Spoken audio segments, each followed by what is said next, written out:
हरे श्रीमन्नारायण नारायण नारायण श्रीमन्नारायण भवतारायण श्रीमन्नारायण भवतारायण श्रीमन्नारायण नारायण नारायण श्रीमन्नारायण नारायण नारायण सूर्य नारायण चंद्र नारायण सूर्य नारायण चंद्र नारायण पृथ्वी नारायण नारायण नारायण श्रीमन्नारायण नारायण नारायण माता नारायण पिता नारायण माता नारायण पिता नारायण गुरु नारायण नारायण नारायण गुरु नारायण नारायण नारायण और श्रीमन्नारायण नारायण नारायण श्रीमन्नारायण भवतारायण श्रीमन्नारायण भवतारायण श्रीमन्नारायण नारायण नारायण बोल नारायण भगवान की जय। कृष्ण कन्हैया लाल की जय। द्वारिकाधीश की जय। आचार्य स्वरूप भगवान शंकर, भक्ति और ज्ञान रूपी माँ भगवती और श्रोता वंद्य मातृशक्ति भक्त श्रोमणि नारद जी महाराज और हनुमान जी महाराज सभी को प्रणाम करके, प्रेममयी स्नेहमयी राधामयी उनको प्रणाम करके भागवत का जो प्रसंग चल रहा है महत्तम उसकी अपन चर्चा कर रहे हैं। तो सभी से निवेदन है कृपया जो मेरे प्रवचन सुनते हैं या भागवत कथा सुना रहा हूँ जिनको आनंद आए कम से कम मेरे को सब्सक्राइब करें और अपने विचार लिखें कि मेरी आपको भागवत या रामायण जो प्रवचन कर रहा हूँ आपको कैसा लग रहा है। थोड़ा सा आप उसके लिए कहें ताकि मैं आपको नित्य सुना सकूँ, ठीक है ना। और मुझे भी ऐसा लगे कि लोग मुझे सुन रहे हैं। आप सभी भक्तों को प्रणाम करता हूँ और श्रीमद् भागवत भगवान आनंद कंद विजय बिहारी राधा के स्वामी गोवर्धन गिरधारी लाल भगवान श्याम सुंदर करुणा अरुणालय भगवान परब्रह्म ठाकुर जी महाराज, जिनके बारे में केवल जीव मात्र को समझने के लिए कई जन्म लग जाएंगे। परमात्मा क्या है, आज के समय हम लोग देख रहे हैं कि नित्य हमारे परमात्मा के प्रति कोई क्या कहता है, कोई क्या कहता है, कोई क्या कहता है। किसी के कहने से, किसी का अपशब्द कहने से भगवान कभी का प्रभाव ख़त्म होने वाला नहीं है। हम में हिंदू धर्म के अंदर भी कितने ऐसे लोग जो परमात्मा को नहीं मानते हैं, और जो मानते हैं, जिनकी श्रद्धा है, जिनकी भक्ति है, कृपया उनको तो छोड़ दें। आजकल साधु सन्यासी भी बस राजनीति, परमात्मा के नाम से राजनीति कर रहे हैं। कथा प्रवचन सब भूल गए। कोई भगवान को पाना नहीं चाहता, कोई भगवान से प्रेम नहीं करता, सब अपने विचार व्यक्त कर रहे हैं। बस राम मंदिर होना चाहिए, वो होना चाहिए, ये होना चाहिए, वो होना चाहिए, सब होना चाहिए, पर सबकी रजामंदी से।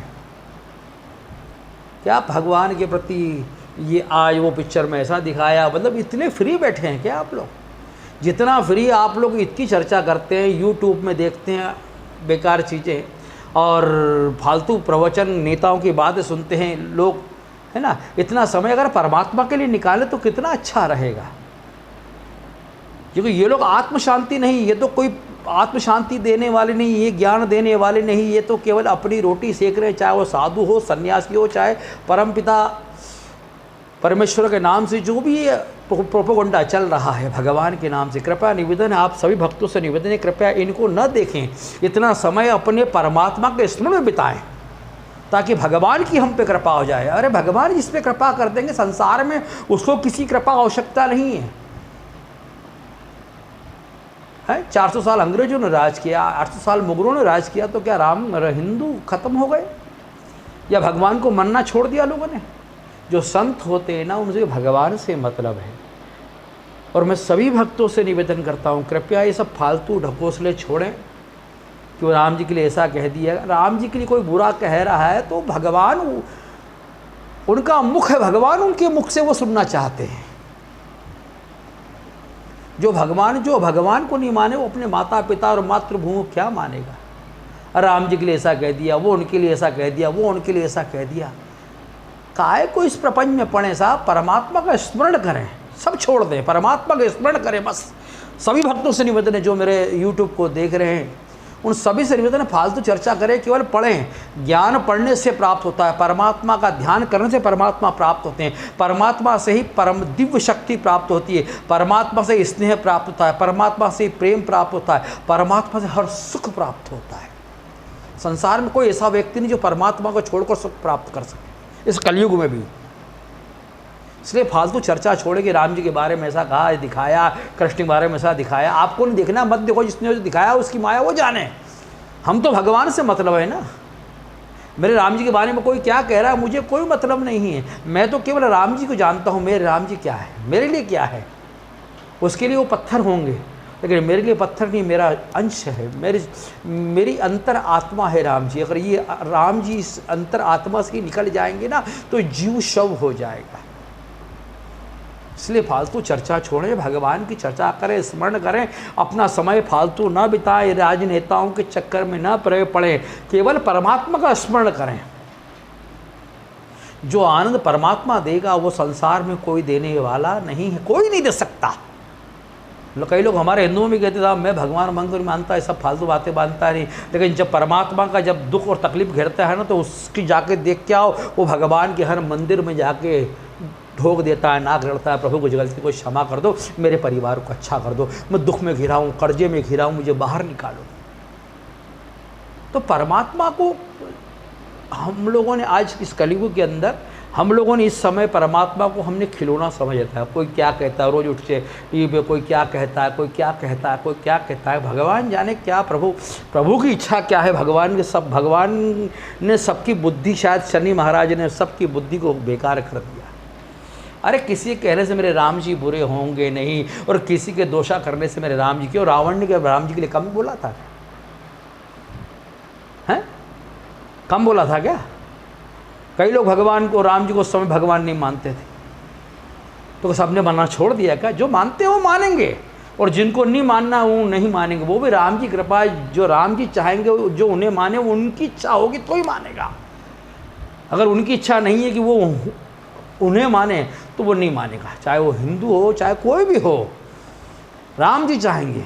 हम लोग ढोंडरा लेके बैठ जाते हैं, ये हो गया और वो हो गया, राम जी के लिए ऐसा कह दिया और ऐसा कह दिया, वैसा फालतू चर्चा छोड़े साहब, प्रभु की शरण में जाएं, भगवान का स्मरण करें। इतना समय नवरात्रे के अंदर अब चल रहे हैं, अभी आज 10वीं है, भगवान का स्मरण करें साहब। जीवन आनंद पाना है तो भगवान का स्मरण करें। कोई साथ देने वाला नहीं परमात्मा के सिवा, और परमात्मा को आपसे तो कहने से परमात्मा कोई फर्क पड़ने वाला नहीं है। वो अधर्म से परे हैं, पाप और पुण्य से परे हैं, वो परम आत्मा है, उनका नाम परमात्मा है। इसलिए वह भागवत कथा आरंभ करते हैं। जिस समय नारद ने ज्ञान और वैराग्य के कानों में भक्ति के पुत्र ज्ञान और वैराग्य दोनों निसहाय अवस्था में पड़े हैं, मानो अभी प्राण निकल जाएंगे। महत्तम चल रहा है भागवत का, प्राण निकल जाएंगे मानो ऐसा लग रहा है। तो नारद से कहा कि भक्ति कहती है महाराज मेरे पुत्रों को कैसे भी इनका जीवन सुखमय करो, मैं माँ होकर इनको सुख नहीं देख पा रही हूँ। आप ऋषि महर्षि हैं, भगवान नारायण के अति प्रिय भक्त हैं, कृपया उनकी कृपा से आप मेरे इन पुत्रों को सहजता से स्वस्थ कर सकते हैं, ऐसा मैंने मन में विचार आ रहा है। तो नारद कहते हैं देखिए हे देवी भक्ति माँ, आपको प्रणाम करके मैं प्रयत्न करता हूँ कि भगवान ठाकुर जी इन पर कृपा करें, और मैं कुछ करता हूँ अगर ये अच्छे हो जाएं तो ठाकुर जी कृपा है। तो नारद ने क्या किया कि गीता उपदेश किया ज्ञान और वैराग्य के कान में, और कुछ वेदों के अंदर कुछ जो ज्ञान की बातें वो उनके कानों में कही दोनों के बानों, ज्ञान और वैराग्य के बारे में। जब गीता उपदेश किया, वेदों की बातें कही ज्ञान और वैराग्य के कानों में, तो क्या हुआ, ज्ञान वैराग्य की चैतन्यता थोड़ी दूर हो गई, नेत्र खुल गए। जो मानो ऐसा असहाय अवस्था में पड़ा था, मानो आज प्राण निकल जाएंगे दोनों के, लेकिन गीता उपदेश से और वेदों के पाठ से, नारद के प्रभाव से क्या हुआ कि थोड़ा उनमें चेतनता है। दोनों ने अपने नेत्र को खोला। नेत्रों पर असहाय इतने थे, अभी भी दुर्लभ रहे, इतना असहाय रहे कि अपने हाथों को उठाकर नारद को प्रणाम भी नहीं कर सकते, इतने दुर्बल थे। नारद ने देखा, बड़ा आश्चर्य हुआ कि इतना गीता उपदेश और वेदों का पाठ करने पर भी इन्हें स्वस्थ नहीं हुए। बड़ा आश्चर्य हुआ नारद को, आश्चर्य हुआ। भक्ति कहती है, प्रभु हे महाराज, आप कुछ तो करें मेरे पुत्रों के लिए।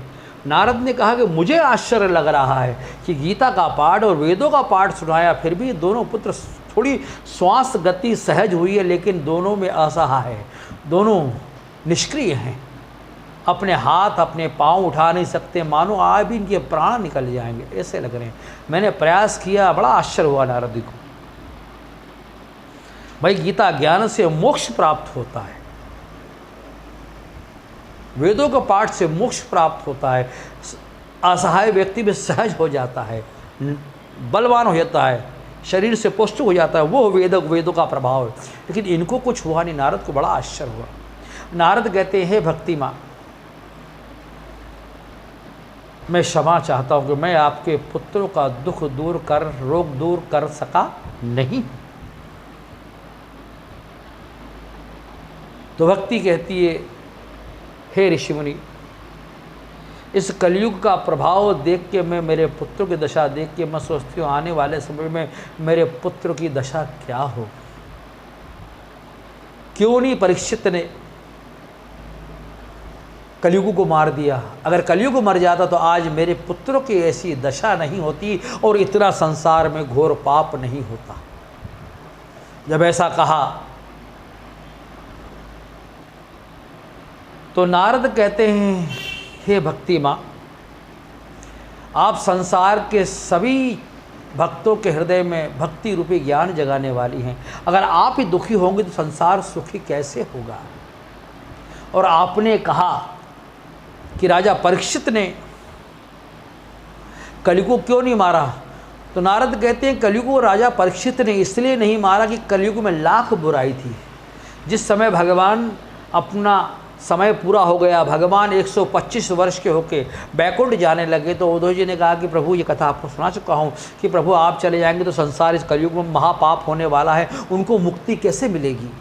तो भगवान बैकुंठ नहीं गए, भगवान कहाँ गए, श्रीमद् भागवत के अंदर अपना स्थान ग्रहण किया। ठाकुर जी, श्रीमद् भागवत भगवान कृष्ण का घर है, और रामायण जैसे राम जी का घर है ना। राम जी कहीं बैकुंठ नहीं गए।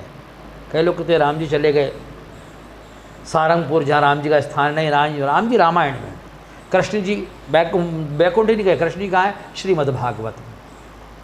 तो भगवान ने कहा, हे उद्धव जी, मैं बैकुंठ नहीं जा रहा हूँ, मैं श्री भागवत में अपने आप को इस भागवत के अंदर स्थापित करता हूँ। तो भगवान कृष्ण ने, कई लोग कहते हैं भगवान कृष्ण गए अपने दिव्य चेतना से देखकर, नहीं, भगवान स्वयं विद्यमान है। जो भागवत मुक्तित्व को मोक्ष करती है और जो भागवत हमें मोक्ष देती है, जो भागवत हमें परमात्मा के श्री चरणों में प्रेम से लगाती है, वो भागवत में भगवान छोड़ के जा कैसे सकते हैं। भगवान इस भागवत में विद्यमान है। परमात्मा कहीं नहीं कहीं, हम जिंदा हैं, हम स्वरूप हैं, हम जब तक श्वास ले रहे तब तक परमात्मा हम में विद्यमान है। परमात्मा कहाँ है? जो ये दिव्य शक्ति है ना, जो हमें चेतनता रखती है, उठाती है, फिराती है, घुमाती है, फिराती है, खिलाती है, ये परमात्मा है। जिस दिन परमात्मा हमें छोड़ के चले गए, उस दिन हमारी दशा मृत्यु हो जाती है। ये भगवान है। आत्मा ही परमात्मा ही आत्मा है। तो जब ऐसा कहा, कलयुग को क्यों नहीं मारा, तो नारद कहते हैं, हे भक्ति माँ, नारद ने कहा कि इसलिए कलयुग को नहीं मारा, कलयुग में लाख बुराई थी लेकिन एक अच्छाई थी। बोले क्या? बोले त्रेता युग, द्वापर, सतयुग के अंदर तेरे पुत्र तू बहुत जवान थी। उस समय कभी दुर्बलता आई, कभी कोई रोग आया? नहीं आया। उस समय तुम 3 नहीं 4 थे, तेरे 1 पुत्री और 2 पुत्र थे, 3 संतानें थी। भगवान ने तुझे 3 संतान दी, भक्ति रूपी 1 पुत्री दी, ज्ञान और वैराग्य रूपी 2 पुत्र दिए। लेकिन आज भक्ति रूपी तेरी पुत्री कहाँ है? मुक्ति रूपी तेरी पुत्री कहाँ है? मुक्ति रूपी। तो भक्ति कहती है मेरी मुक्ति रूपी पुत्री बैकुंठ को भेज दिया, क्योंकि जब कलयुग का प्रभाव आया तो मुक्ति रूपी मेरी पुत्री पर रोग का प्रभाव पड़ने लगा और वो बीमार रहने लगी। क्योंकि इस कलयुग के अंदर कोई मोक्ष चाहता नहीं, सब आनंद सांसारिक भोगों का भोग कर रहे हैं और कोई परमात्मा का नाम लेना चाहता नहीं है। इसलिए मेरी पुत्री बहुत निर्बल अवस्था में हो गई थी और रोगों से पीड़ित हो गई, इसलिए मैंने उसको बैकुंठ भेज दिया। जब उसकी आवश्यकता पड़ती, जब मैं उससे बुला लेती हूँ मेरी पुत्री को। अब 2 मेरे पुत्र मेरे साथ हैं, लेकिन इनकी दशा भी ऐसी हो गई। इस कलयुग में इनका प्रभाव जानने वाला कोई है नहीं, इसलिए इनकी ऐसी दशा हो गई।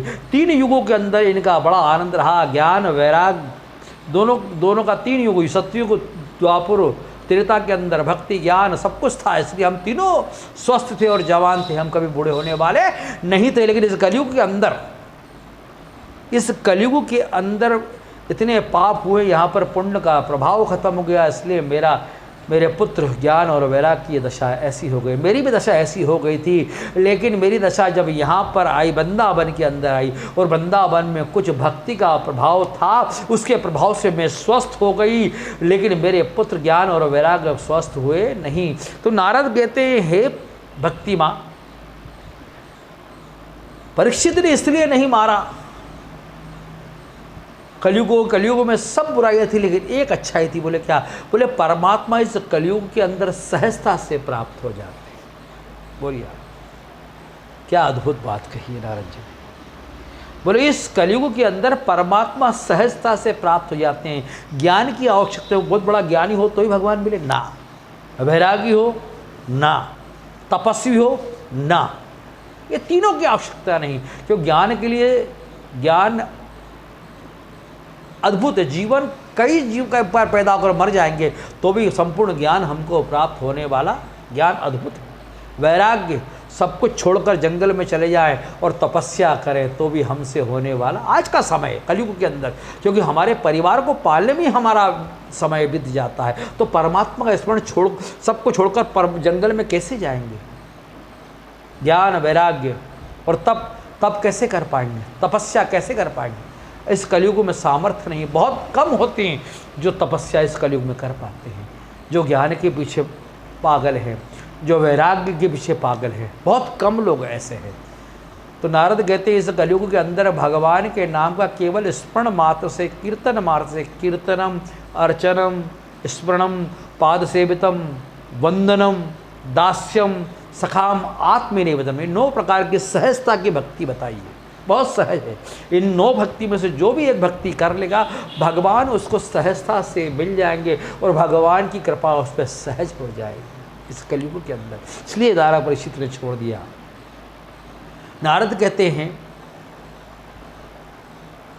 हे भक्ति माँ, मैं व्रत लेता हूँ, संकल्प लेता हूँ आपके सामने कि आपके दोनों पुत्रों का दुख दूर करने का यत्न प्रयत्न उपाय कोशिश करूँगा भगवान के श्री चरणों में जाकर कि इन दोनों का दुख दूर कैसे कर पाऊँ। मैं संकल्प लेता हूँ और जब तक इन दोनों का दुख दूर नहीं कर पाऊँगा तब तक मैं परमात्मा भगवान नारायण के दर्शन तक नहीं करूँगा, संकल्प करता हूँ। जब ऐसा संकल्प किया नारद ने तो भक्ति कहती है ठीक है महाराज जी, आपने नारद जी ऋषि मुनि आपने जो कहा मैं तैयार हूँ, मुझे विश्वास हो गया कि अब मेरे पुत्रों का रोग दूर हो जाएगा। अब नारद ने संकल्प ले लिया। अब नारद उनको छोड़कर चल दिए, पृथ्वी पे घूम रहे हैं, भटक रहे हैं कि कैसे दुख दूर किया जाए। इनको गीता ज्ञान वेदों का पाठ पढ़ने से भी इनके दुख दूर हुए नहीं, फिर कैसे दूर होंगे। चले जा रहे। उसी समय सनत कुमारों का आगमन हुआ। सनत कुमार ने देवर्षि नारद को देखकर आवाज़ लगाई, हे नारद, हे नारद, हे नारद रुको, हे नारद रुको। जब आवाज़ लगाई, आज नारद ना तो भगवान का नाम स्मरण कर रहे हैं, नारायण नारायण, वीणा भूल गए, खड़ताल भूल गए, चिंता से एक ही चिंता, इनका दुख दूर कैसे करा जाए। और अब सनत कुमार जैसे ने देखा नारद को तो आवाज़ लगाते कि हे नारद रुको, लेकिन आज नारद उनकी आवाज़ भी नहीं सुनते, अपने चिंता में अपने दुख के अंदर चले जा रहे। देखिए दशा, हमारी दशा नहीं, ऋषि महर्षि दशा भी ऐसी हो जाती है जब दुख आता है। आज नारद दूसरों का दुख दूर करने के लिए उस दुख को अपने चित्त में धारण कर लिया कि इनका दुख, क्यों संत जो होते हैं ना, वो संत हमेशा दूसरों के दुख दूर करने का प्रयत्न करते हैं, खुद के सुख की बात नहीं करते। नारद को क्या दुख है कि इन दोनों को कैसे स्वस्थ कर दो, ज्ञान और वैराग्य को। नारद को कोई खुद दुख नहीं है, लेकिन नारद कौन है? संत है। संत हृदय नवनीत समाना, नारद का हृदय अति कोमल है।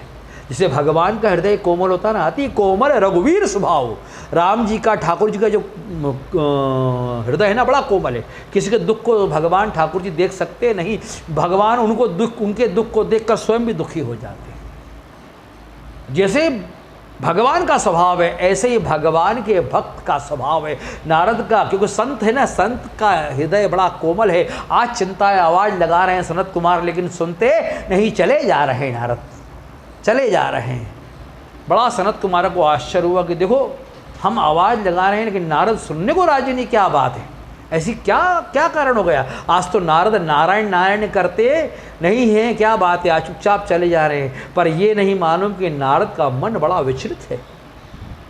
जब दुख घेर लेता है ना, तो जीवन में परमात्मा हमसे दूर होने लगते हैं, क्योंकि भगवान उस दुख को दूर करने के लिए हम प्रयत्न करते हैं और भगवान को भूल जाते हैं। भगवान पे विश्वास हट जाता है, अरे भगवान क्या करेंगे, मुझे तो कहीं से किसके पास जाऊँ, कोई बाबा कोई साधु ऐसा पकड़ूँ, महाराज को मेरे दुख को दूर कर दो, महाराज मेरे दुख को, ज्योतिषाचार्य बताओ मेरे दुख को बताओ। भगवान पे विश्वास नहीं, और जब तक परमात्मा पे विश्वास नहीं होगा दुख दूर होगा कैसे?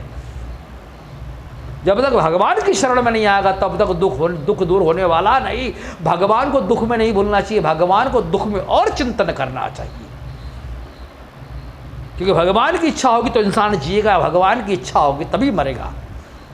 आप एक काम करें, मरने की इच्छा रखते हैं, जिस तरह से थक गए तो पॉइजन, फांसी कुछ भी लगा के करने की कोशिश करें, मरते। आपके जीवन में अगर मृत्यु नहीं लिखी होगी, ट्रक के सामने भी खड़े हो जाएंगे ना, तो भी आपकी मौत आने वाली नहीं, क्योंकि मृत्यु नहीं लिखी। ये दशा है। हमारे करने से कुछ नहीं होता साहब, जितने दिन भोगना है जीवन को भोगना ही पड़ेगा। आप जाइए, जिनको बड़ी बड़ी बीमारियां हैं, बहुत भयंकर बीमारी से पीड़ित हैं, और उससे मिल के आइए साहब कैसी दशा है, तो क्या भगवान से आप प्रार्थना करेंगे कि मुझे उठा ले। वो तैयार बैठा है मरने के लिए, लेकिन भगवान उठाते नहीं, क्योंकि ज़िंदगी सालों में नहीं होती, ज़िंदगी सांसों में होती। परमात्मा ने जितनी सांसें लिखी है ना, मनुष्य उतनी ही सांसें लेगा। हम लोग भूल जाते हैं परमात्मा का स्मरण करने से ही जीव के अंदर आराम आता है। राम पश्यते आराम, अगर आराम की कामना करते हो तो राम जी का स्मरण करो। जब तक राम का स्मरण, राम वाल्मीकि ने लिखा है रामायण, वाह राम पश्यते आराम, राम कहने के बाद आराम आएगा। और जब तक राम नहीं कहोगे तब तक आराम आने वाला नहीं, क्योंकि राम का नाम ही आराम है, तो भगवान का नाम ही आराम है। जब तक इनका स्मरण नहीं करेंगे ठाकुर जी का, तब तक आराम आने वाला नहीं, कितना भी भागते रहें। ये परमात्मा है। आज नारद की दशा भी ऐसी है हमारे जैसी, क्योंकि नारद को चिंतन है, चिंतन में परमात्मा का ध्यान करना, नारायण नारायण कहना भूल गए, अब तो केवल परमात्मा को भी भूल गए।